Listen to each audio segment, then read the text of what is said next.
함께 기도하겠습니다. 거룩하신 아버지 하나님, 화요조찬 5번째 시간을 시작합니다.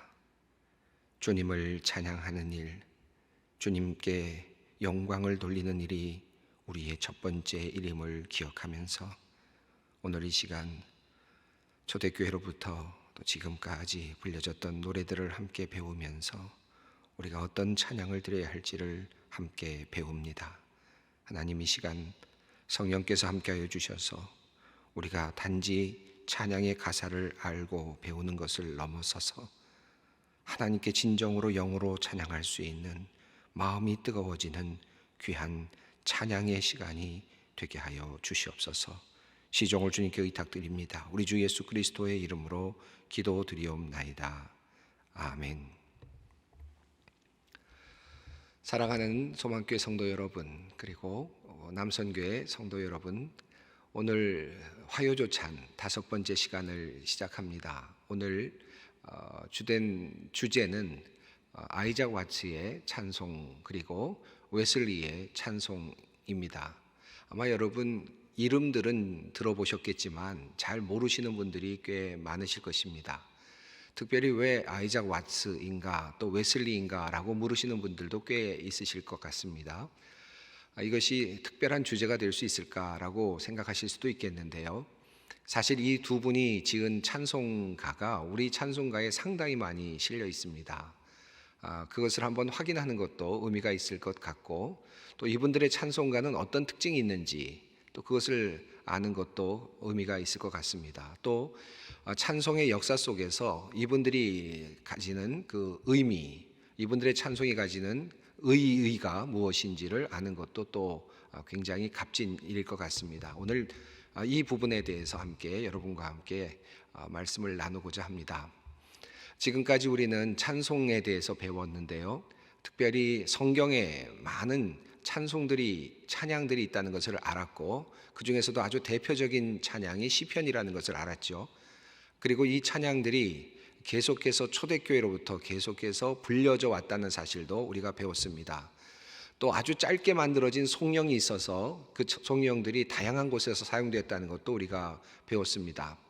한 가지 우리가 알게 된 것은 이러한 아름다운 성경의 찬양들 또 시편의 노래들이 중세시대를 거쳐가면서 라틴어로 불려지면서 우리가 알아들을 수 없는 노래였다는 것도 확인하게 되었고, 종교개혁자들은 이런 찬양, 알아들을 수 없는 찬양을 알아들을 수 있는 각 나라의 말로 따로 번역해서 부르도록 했다는 것도 우리가 알게 되었습니다. 그래서 종교개혁자들부터는 우리가 알아들을 수 있는 각 나라의 방언으로 노래가 불려졌다는 것을 우리가 배웠죠. 지난 시간에 우리가 크게 보면 루터 교회에서의 찬송, 그리고 영국 교회에서의 찬송, 그리고 장로교, 그러니까 개혁파의 찬송들에 대해서 주로 살펴보았습니다. 이 종교개혁 이후에 다양한 개신교회, 프로테스탄트 교회의 찬송의 어떤 조금 다른 점들을 우리가 살펴보았는데, 영국 교회 같은 경우에는 카톨릭 교회의 노래를 그대로 불렀지만 단지 모국어로 바꾸어서 부르는 정도의 수준에 머물렀다고 볼 수 있겠고, 개혁파 교회인 경우에는 시편성을 중심으로 해서 아주 보수적으로, 그래서 그 곡조도 아주 단순한 또 단성부로 노래를 부르면서 가사에 집중할 수 있도록 그렇게 찬송을 불렀다는 것을 우리가 배웠습니다. 루터파 교회 같은 경우는 루터가 음악의 중요성을 알고 음악을 100분, 10분 사용해서 음악을 통해서 교리 교육도 시키고 또 다양한 그런 그 신앙적인 훈련들, 고백들을 했다는 것을 우리가 발견했죠. 그래서 루터는 종교개혁의 어떤 그런 기상도 우리가 노래로 불러서 찬송으로 만들어서 부르기도 했다는 것을 우리가 확인했습니다. 내주는 강한 성이요 같은 노래가 바로 그런 노래였습니다. 먼저 우리가 살펴보려고 하는 분은 아이작 와츠입니다. 이 아이작 와츠는 청교도입니다. 다시 말하면 개혁파 교회에 소속되었다, 또 그런 전통에 영향을 받은 분이었다라고 할 수 있겠습니다. 그러니까 지난번 우리가 배웠는데 이 개혁파 교회의 가장 핵심은 깔뱅을 중심으로 해서 특별히 시편성을 중심으로 시편송만을 부르는 그런 교파였죠. 그리고 아주 단순한 노래로 찬송을 부르는 그런 교파였죠. 영국 안에 이 개혁파 교회들이 있었는데 그런 분들이 이제 청교도를 만들게 되고 또 청교도들이 나중에 이제 미국으로까지 건너가게 되지 않습니까?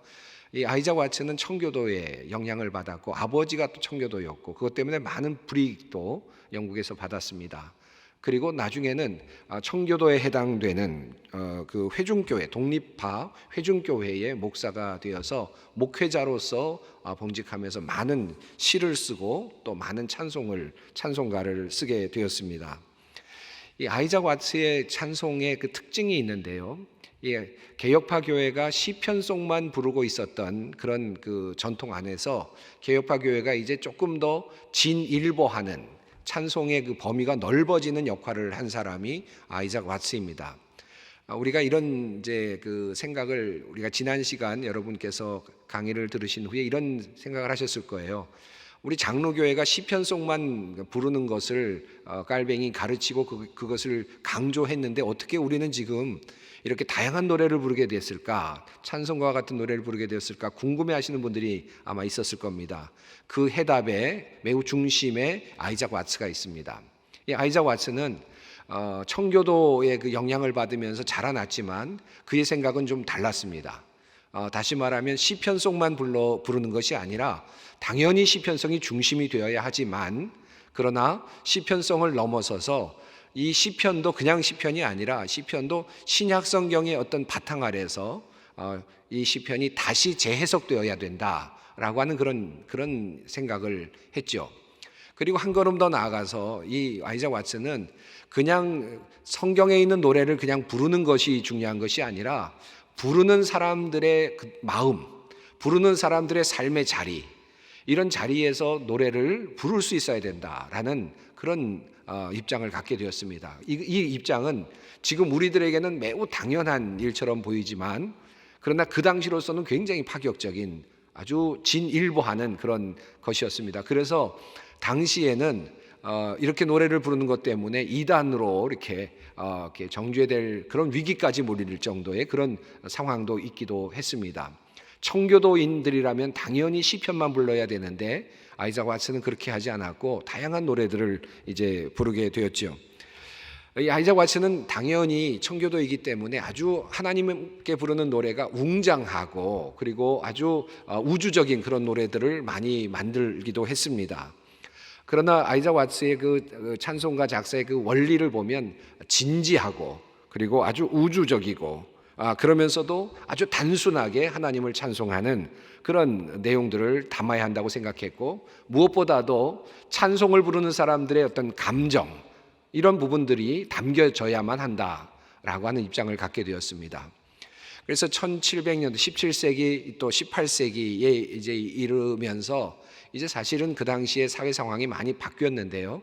16세기에 종교개혁이 일어날 때에는 인쇄술이 발달하면서 그 이후에 이제 많은 책들이 이제 인쇄가 되고 특히 성경이 인쇄가 되면서 이제 여러 가지 이성 중심의 계몽주의가 이제 계속해서 발전해 나가는데 이렇게 발전해 나가면서 동시에 또 그것 때문에 오는 여러 가지 폐해들이 많이 있었습니다. 이런 상황 속에서 사람들이 이성주의에 계속해서 빠져가면서 무언가 부족함을 느끼고 있을 때 뭔가 인간의 감성, 인간의 감정에 호소하는 그런 것들이 필요함을 느끼고 있을 때 아이작 와츠의 노래가 이 찬송이 많은 사람들에게 이제 사랑을 받게 되었다고 할 수 있겠습니다. 아이작 와츠가 작사한 찬송들이 상당히 많이 있는데 제가 여러분 제목만 불러드려도 아마 꽤 많이 아하 그러실 것 같은데 제가 몇 개를 불러드리겠습니다. 6장 목소리 높여서, 20장 큰 영광 중에 계신 주, 46장 이날은 주의 정하신, 71장 옛부터 도움 되시고, 기쁘다 구주 오셨네 115장, 그리고 138장 햇빛을 받은 곳마다, 143장 웬 말인가 날 위하여, 그리고 149장 주 달려 죽은 십자가, 그리고 151장 만왕의 왕 내 주께서, 249장 내 주 사랑하는 자 다 찬송할 때에, 349장 나는 예수 따라가는, 그리고 353장 십자가에 군병되어서 뭐 이렇게 굉장히 많은 찬송을 지었고요. 우리 찬송가에만 해도 이렇게 많은 찬송이 들어 있습니다. 청교도 깔뱅으로부터 이어지는 그런 청교도이면서 깔뱅의 그 시편송에 머무르지 않고 조금 더 발전되어서 성경에 있는 모든 텍스트를 가지고 스스로 묵상을 하고 거기서부터 나오는 그런 감성, 그런 어떤 고백, 이런 것들을 시로 써서 찬송을 부르기 시작한 사람이 아이작 와츠라고 할 수 있겠습니다. 그래서 오늘 아이작 와츠의 찬송을 몇 가지 한번 살펴보려고 하는데, 제일 먼저 살펴보려고 하는 것은 시편송인데요. 제가 조금 전에 말씀드렸던 것처럼 이 청교도주의는 시편을 많이 불렀던 곳인데, 시편도 아이작 와츠가 불렀는데 이제 이 노래는 조금 더 다른 그런 그 곡조를 붙이면서 조금 더 화려하면서도 진지하고 멋진 곡조로 이렇게 불려진 것을 우리가 확인할 수 있습니다. 71장 그 옛부터 도움 되시고라고 하는 이 찬송은 시편 90편을 의역해서 운율로 만들어서 부른 그런 찬송입니다. 이 노래가 그 작사될 때의 그 상황을 알면 이 노래가 더 의미가 있습니다. 1714년 앤 여왕이 왕위를 계승할 스튜어트가와 그리고 하노버가가 왕위 쟁탈전을 하게 됩니다. 왕위를 놓고 싸움을 벌이게 되는데, 그것 때문에 영국이 아주 굉장히 어려운 상황에 놓이게 되었습니다. 만일 스튜어트가가 왕위를 계승한다면 기독교인들은 이제 큰 박해를 받을 수밖에 없는 그런 상황이었습니다.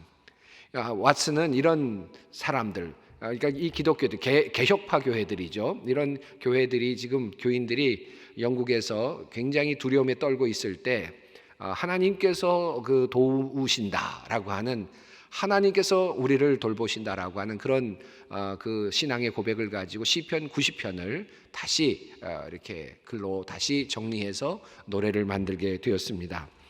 여러분, 요즘 많이 힘들고 어려운 시간을 보내고 있는데, 코로나19로 인해서도 앞길이 막막해서도 우리가 참 많이 마음이 불안한 상태에 있고, 또 뭐 어떤 분들은 오늘날의 그 정치 상황, 여러 가지 경제 상황, 우리 나라의 상황, 안보의 상황, 이런 것들을 놓고 참 불안해하는 분들이 참 많은데, 오늘 이 아이작 와츠가 쓴 이 노래를, 이 찬송을 한번 여러분 함께 부르면서, 따라 부르시면서 함께 마음을 한번 신앙의 고백으로 우리가 함께 하나님께 찬송을 드렸으면 좋겠습니다. 안내에 따라서 우리가 한번 함께 불러보도록 하겠습니다.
찬송을 들으시면서 이 가사대로 여러분 가운데 고백이 있었으면 좋겠습니다. 마음의 평화가 있었으면 좋겠습니다.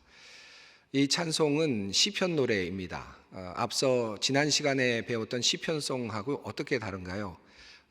과거의 시편송은 아주 단순한 음계로 사성을 넘지 않는 그런 방식으로 진행이 되는데, 이 찬송은 상당히 화려해진 느낌을 갖게 되죠.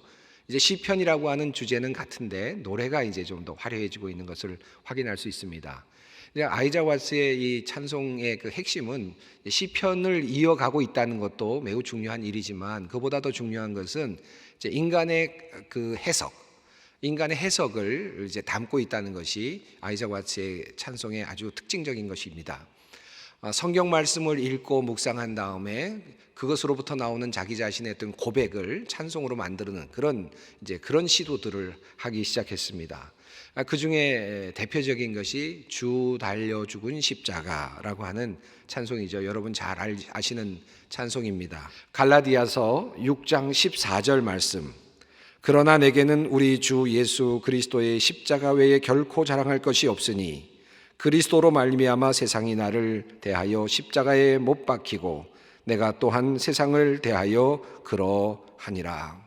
이 말씀을 근거로 해서 작곡한, 이 말씀을 듣고 보고 묵상한 후에 작곡한 찬송이 주 달려 죽은 십자가입니다. 한번 이 찬송은 우리 악기의 반주를 들으시면서 또 가사를 보시면서 함께 묵상하면서 이 찬송을 함께 했으면 좋겠습니다.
예, 아이작 와츠의 주 달려 죽은 십자가였습니다. 웬 말인가 날 위하여 라고 하는 찬송도 있죠. 역시 아이작 와츠의 작시입니다. 다시 말하면 성경에 있는 말씀 십자가를 묵상하고 예수의 사역을 묵상하면서 그곳에서부터 우러나오는 그 깊은 경건한 신앙심을 표현하고 있는 그런 노래들입니다. 과거 찬송가에는 그런 노래의 시도들이 없었죠. 특별히 우리 장로교의 과정에서 아이작 와츠의 이 찬송가는 그런 의미에서 굉장히 의미가 있는 그런 또 다른 하나의 발전이라고 할 수 있겠습니다. 아이작 와츠는 이렇게 성경 말씀을 읽으면서 그것에서부터 나오는 어떤 반응, 그런 신앙의 고백도 했고, 그것을 조금 더 일보 전진해서 말씀을 듣고 그 다음에 결단하는, 그래서 다짐하고 결심하는 그런 노래들도 꽤 많이 만들었습니다. 그 중에 한 곡을 우리가 또 살펴보려고 하는데, 나는 예수 따라가는 십자가 군사라라고 하는 노래이죠. 이 찬송은 353장 십자가 군병되어서라고 하는 이 노래와 사실은 가사가 같습니다. 곡은 다르지만 원어는 그런데 영어는 우리나라 말로는 번역이 다르게 되어서 완전히 다른 노래처럼 되었습니다. 이 찬송 나는 예수 따라가는 결단과 고백이 담기는 이 노래 1절만 부를 텐데요. 1절을 들으시면서 후렴은 우리가 함께 따라서 찬송을 하도록 하겠습니다.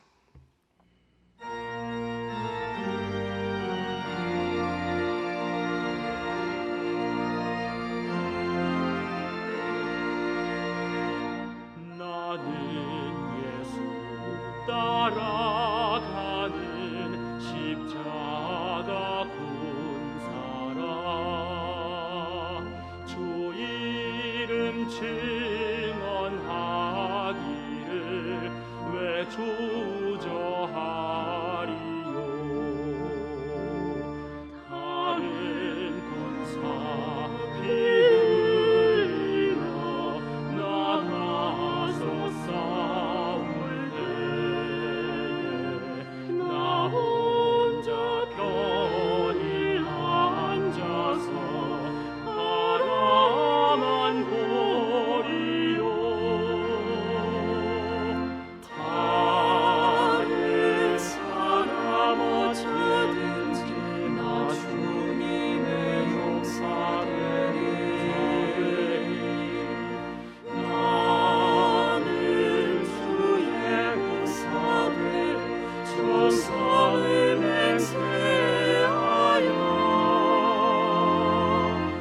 내가 승리하기까지 주 은혜로 싸우리 주님의 용사를 내게 주의 일 맡기소서.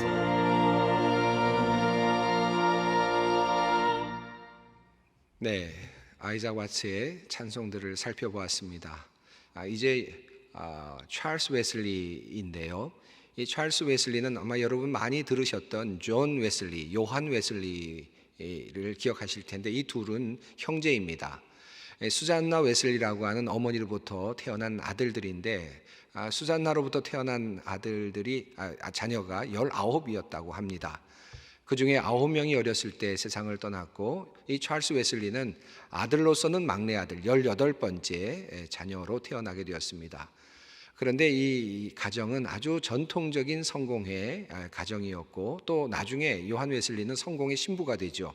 그래서 아주 전형적인 그 성공회, 다시 말하면 카톨릭과 같은 비슷한 그 예전을 가지고 있는 그런 성공의 전통 속에서 시편송과 그리고 또 중세 시대에 있었던 그 많은 그런 다양한 노래들을 영어로 바꾸어서 개혁된 교회이기 때문에 성공회이기 때문에 영어로 바꾸어서 부르는 정도의 찬송을 그 찬송 생활을 했다 할 수 있겠습니다.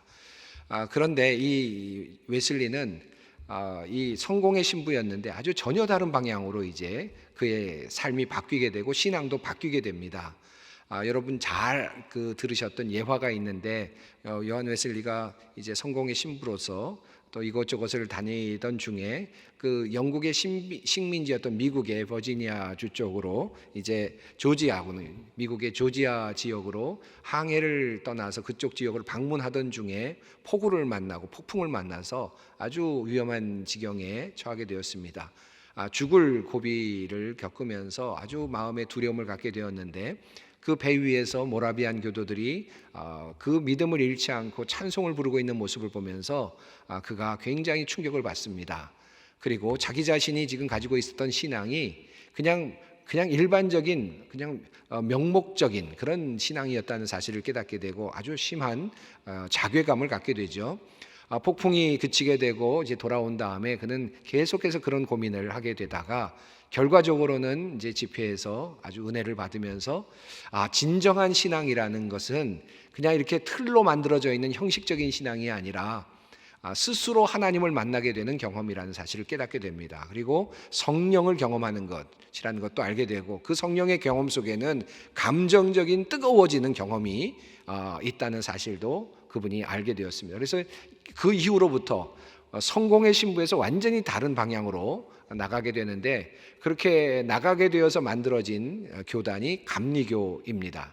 그래서 감리교는 처음부터 이 뜨거운 어떤 그 격앙적인 분위기 그리고 회심, 중생 이런 주제들이 상당히 중요한 주제가 되어 있습니다. 또 한 걸음 더 나아가서 이렇게 회심한 사람들이 앞으로 점점 더 성화의 삶을 살아가는 그런 점점 더 나은 모습으로 바뀌어져가는 그런 삶의 여정을 꿈꾸고 있죠. 이것이 존 웨슬리 또 찰스 웨슬리가 가지고 있는 신학입니다. 이런 신학을 가지고 있는 감리교의 창시자라고 할 수 있는 웨슬리 형제들이 많은 곡을 지었습니다. 찬송가 책만 60권을 만들 정도로 어마어마한 그런 찬송을 만들었는데 이 찬송으로 넘어가면서 이제는 아이작 와츠는 그래도 그 말씀을 중심으로 해서 그 말씀으로부터 나오는 어떤 뭐라 그럴까요? 그 묵상을 통해서 나오는 그런 고백, 또 말씀을 읽고 거기서부터 나오는 결단, 이제 이런 것들이 있다면 웨슬리 형제는 이제 그냥 말씀으로부터 조금 떠나서 말씀까지 보지 않고 내 마음 속에 있는 상태, 또 내 마음 속에 있는 갈급함 이런 것들을 그대로 표현해서 찬송으로 만들어 부르는 그런 단계로 또 한 걸음 나아가게 됩니다. 이게 웨슬리 형제가 가지고 있는 특징이죠. 대표적인 노래가 있는데 여러분 잘 아시는 천부여 의지없소서라고 하는 찬송입니다. 280장인데요. 가사는 이렇게 되어 있죠. 천부여 의지없소서 손들고 옵니다. 주 나를 외면하시면 나 어디 가리까. 내 죄를 씻기 위하여 피 흘려 주시니 곧 회개하는 마음으로 주 앞에 옵니다. 전부터 계신 주께서 영 죽을 죄인을 보혈로 구해 주시니 그 사랑 한없네. 내 죄를 씻기 위하여 피 흘려 주시니 곧 회개하는 마음으로 주 앞에 옵니다. 여러분 이렇게 이거는 성경은 없죠. 성경을 물론 전체적으로 읽은 후에 이제 주님을 향한 그런 열정 그리고 회개하는 마음이 생겨서 하나님께 기도하는 듯이 이렇게 부르는 찬송이죠. 이런 찬송이 요한 웨슬리의 찬송에 이제 들어 있습니다. 그래서 요한 웨슬리 찬송 속에는 뭐 주님의 영광을 찬송하는 그런 노래도 있고 뭐 성찬 찬송도 많고 다양한 찬송들이 있는데 워낙 찬송을 많이 만들었으니까요. 그러나 그 목회적인 필요에 따라서 사용할 수 있는 다양한 경우의 노래들이 많이 만들어졌습니다. 그런 찬송들이 많이 만들어졌습니다. 이 웨슬리가 만든 찬송은 우리 한국 찬송가에도 굉장히 많이 수록되어 있는데 그냥 대략 살펴보아도 10서너 개 이상이 웨슬리의 찬송으로 그렇게 보여집니다. 15장 하나님의 크신 사랑, 22장 만유의 주 앞에, 23장 만입이 내게 있으면, 34장 참 놀랍도다 주 크신 이름, 또 170장 내 주는 살아 계셔서, 또 174장 대속하신 주께서, 또 천부여 의지 없어서, 그 다음에 비바람이 칠 때와 웬 말인가 내 형제여 나 맡은 본분은, 뭐 여러 가지 찬송들이 있습니다. 이 찬송들 중에 이제 한 찬송을 시간이 많이 가서 한 찬송을 살펴보려고 하는데요. 이 찬송은 비바람이 칠 때와라고 하는 찬송입니다. 388장 찬송인데 이 비바람이 칠 때와 이 찬송은 특별한 어떤 사건이 있죠. 그래서 자기 자신이 경험했던 그 사건, 그리고 그 사건으로부터 나오는 어떤 그 마음의 감동이 그대로 작시가 되어서 노래가 되고 찬송이 된 그런 케이스입니다. 이제 그러니까 삶의 자리에서 이제 찬송이 나오기 시작한 것이 요한 웨슬리 찬송의 특징이라고 할 수 있겠는데요. 어느 날 웨슬리가 아일랜드 평야에서 복음을 전파하고 있었는데 그 가르침에 반대하는 사람들이 와서 공격을 해 들어왔습니다. 목숨을 잃을 수 있었던 아주 위급한 상황이었다고 합니다. 웨슬리는 넓은 그 근처 농장 한 집으로 몸을 피하게 되었고 농장주 부인의 도움으로 결국은 가까스로 목숨을 건지게 되었습니다. 그리고 자기 자신이 복음을 전하고 있는데 핍박을 받는구나 하는 것을 깨달으면서 하나님의 의를 위해서 박해를 받는 자는 천국이 저희 것입니다 라고 하는 말씀을 마음속에 다시 새기면서 이제 마음의 평안을 얻게 되었다고 합니다. 그래서 그렇게 얻은 평안의 마음을 표시하고 또 노래로 만들어서 부른 그 찬송이 비바람이 칠 때와입니다. 요즘 같이 또 어렵고 힘든 시간, 우리 또 교회는 교회대로 박해를 받아서 비바람이 치는 것을 경험하고 있고요. 또 개인적으로도 또 개인 사업을 하시는 분들, 또 여러 가지 가정에서 또 여러 가지 코로나19의 상황 속에서 정말 비바람이 치는 그런 경험들을 하고 계시는 분들이 꽤 많으실 텐데 이 찬송을 1절, 2절, 3절, 4절 따라 부르면서 하나님께 또 함께 우리의 마음을 드리는 것도 좋겠다는 생각이 듭니다. 시간이 많이 가서 제가 기도한 후에 축도한 후에 이 찬송은 뒤에 이어서 여러분이 부르실 수 있도록 그렇게 했습니다. 함께 그 노래 끝난 후에도 함께 떠나지 마시고 함께 찬송을 함께 불러주셨으면 좋겠습니다. 오늘은 아이작 와츠의 찬송 그리고 찰스 웨슬리의 찬송에 대해서 함께 공부했습니다. 함께 기도하겠습니다. 거룩하신 아버지 하나님, 우리의 마음을 담아서 노래하는 것을 또 배우게 하시고 또 주님의 말씀을 읽고 그 말씀에 반응하며 노래하는 법을 또 배우게 하시는 하나님께 감사를 드립니다. 아이작 와츠를 통해서 요한 웨슬리를 통해서 우리의 찬양의 범위가 넓혀지게 하여 주시고 다양한 자리에서 주님께 찬송할 수 있게 된 것을 감사드립니다. 주님께서 영감을 주셔서 만들어 주신 이 귀한 찬송들을 부를 때마다 같은 은혜를 누리게 하여 주시고 온 마음으로 영으로 주님께 노래하며 찬양케 하는 놀라운 역사들이 있게 하여 주시옵소서. 우리 주 예수 그리스도의 이름으로 기도드리옵나이다. 아멘. 우리 주 예수 그리스도의 은혜와 하나님의 극진하신 사랑하심과 성령님의 교통하심이 주님께 노래하리라. 우리의 마음을 다해서 우리의 경험 속에서 아픔 속에서도 또 여러 가지 박해 속에서도 노래하리라 다짐하는 소망의 모든 성도들 위해 우리 남선교회 회원들 위해 지금부터 영원히 함께 하시기를 간절히 축원하옵나이다. 아멘.